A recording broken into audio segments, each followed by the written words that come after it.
నమస్తే. మీ యాదగిరి రాజయోగి భువనగిరి పార్లమెంట్ అభ్యర్థి. రానున్నటువంటి మున్సిపాలిటీ గ్రామ పంచాయతీ ఎలక్షన్లల్లో ఇండిపెండెంట్ అభ్యర్థులను గెలిపించండి. ప్రధాన పార్టీ అభ్యర్థులను గెలిపించడం ఎందుకు? మీరు చాలా తప్పు చేస్తున్నారు. ప్రజలు ఎప్పుడు కాంగ్రెస్, బీజేపీ, బీఆర్ఎస్ పార్టీలనే నాకు గెలిపించేది.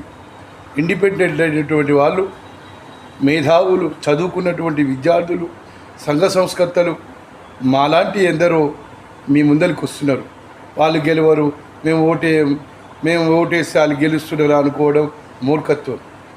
మీరు ఒక్క ఓటేయండి, ఇంకొక ముగ్గురికి చెప్పాలని చెప్పేసి నేను కోరుకుంటున్నాను.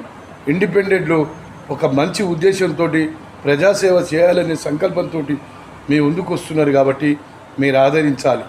మీరు ఈర్ష్యాభావాలతో వాళ్ళను తిరస్కరించుకుంటే మీ పతనానికి మీరే కారకులు అవుతారని తెలియజేస్తున్నారు.